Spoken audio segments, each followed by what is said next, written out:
ప్రభువునందు ప్రియమైన దేవుని బిడ్డలకు వందనములు. పరిశుద్ధ గ్రంథమైన బైబిలులోని ప్రాథమిక సత్యాలను, దాని విశిష్టతను ఈరోజు మనం ధ్యానం చేసుకుందాం. ప్రారంభ ప్రార్థన. మమ్మల్ని మిక్కిలిగా ప్రేమిస్తున్న మా పరలోకపు తండ్రి, మీ పరిశుద్ధ నామానికి స్తోత్రములు. నాయనా, ఈ సమయమందు మీ గ్రంథమును గూర్చిన ప్రాథమిక విషయాలను మేము నేర్చుకోబోవుచుండగా మా మనోనేత్రాలను వెలిగించండి. మీ వాక్యము మా పాదములకు దీపముగా, మా త్రోవకు వెలుగుగా ఉండునట్లు సహాయము చేయండి. వినే హృదయమును మాకు దయచేయమని మా ప్రభువైన యేసు క్రీస్తు నామమున అడుగుచున్నాము తండ్రి, ఆమేన్. ప్రసంగము. పరిశుద్ధ గ్రంథము, జీవమున్న దేవుని వాక్కు. 1. పరిచయము మరియు ప్రాముఖ్యత. ఈ ప్రపంచంలో ఎన్నో మత గ్రంథాలు ఉన్నాయి, కాని బైబిలుకు ఉన్న ప్రత్యేకత మరే గ్రంథానికి లేదు. ఇది కేవలం ఒక మతానికి సంబంధించిన పుస్తకం మాత్రమే కాదు, ఇది మానవాళికి దేవుడిచ్చిన ప్రేమలేఖ. లోకంలో ఎందరో గొప్ప మేధావులు, శాస్త్రవేత్తలు మరియు నాయకులు బైబిలును చదివి దానిలోని సత్యాలను గ్రహించి వారి జీవితాలను మార్చుకున్నారు. అప్పటి కాలంలో రాజుల నుండి నేటి కాలంలో సామాన్యుల వరకు అందరికీ ఇది మార్గదర్శి. 2. బైబిలు ఆవిర్భావం, దైవిక ప్రేరణ. బిబ్లాస్ అనే గ్రీకు పదం నుండి బైబిలు అనే పేరు వచ్చింది, అనగా గ్రంథము అనే అర్థం. దీనికి కర్త సాక్షాత్తు దేవుడే. దైవిక ప్రేరణ. మనుష్యులు తమ సొంత ఆలోచనలతో దీనిని వ్రాయలేదు. పేతురు వ్రాసిన 2వ పత్రిక, 1వ అధ్యాయము 20 మరియు 21వ వచనముల ప్రకారం మనుష్యులు పరిశుద్ధాత్మ ద్వారా ప్రేరేపించబడి దేవుని పక్షముగా మాట్లాడి దీనిని లిఖించారు. కాలము మరియు రచయితలు.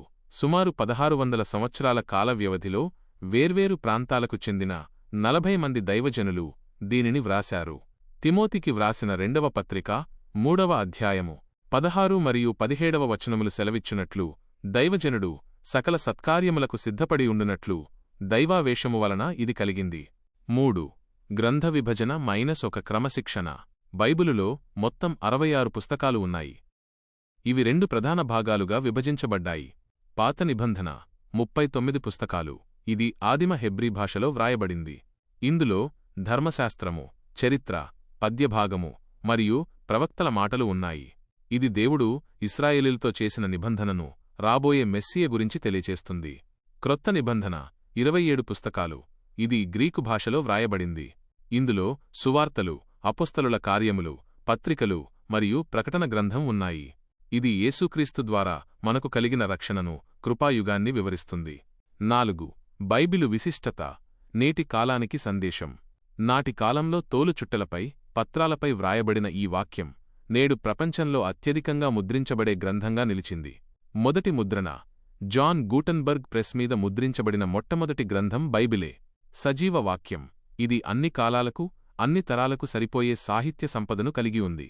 నాటి పితరుల యుగమైన, మోషే కాలపు ధర్మశాస్త్రయుగమైన, నేటి క్రైస్తవ కృపాయుగమైన దేవుని వాక్యం మారనిది. నేటి కాలంలో మనకు ఎన్నో సౌకర్యాలు ఉన్నాయి. మన చేతుల్లోనే బైబిలు ఉంది, ఫోన్లలో యాప్స్ రూపంలో ఉంది. కాని నాటి భక్తులు ఈ వాక్యం కోసం ప్రాణాలను సైతం లెక్కచేయలేదు. కాబట్టి మనం కేవలం చదవడమే కాదు, దానిని మన హృదయాలలో భద్రపరుచుకోవాలి. ముగింపు ప్రార్థన. మహోన్నతుడైన దేవా, ఈనాడు మేము ధ్యానించిన మీ వాక్యమును మా హృదయాలలో స్థిరపరచండి. బైబిలు కేవలం పుస్తకం మాత్రమే కాదు, అది మా జీవితాలను మార్చే శక్తి అని గ్రహించే కృపను ప్రసాదించండి. ఆ వాక్యము ప్రకారం నడుచుకుంటూ లోకానికి వెలుగుగా ఉండటానికి మాకు సహాయము చేయండి. మా దైనందిన జీవితాల్లో ఎదురయ్యే సవాళ్లను మీ వాక్యము ద్వారా జయించే బలమును దయచేయమని నజరేయుడైన యేసుక్రీస్తు అతి పరిశుద్ధ నామములో ప్రార్థిస్తున్నాము పరమతండ్రి, ఆమెన్.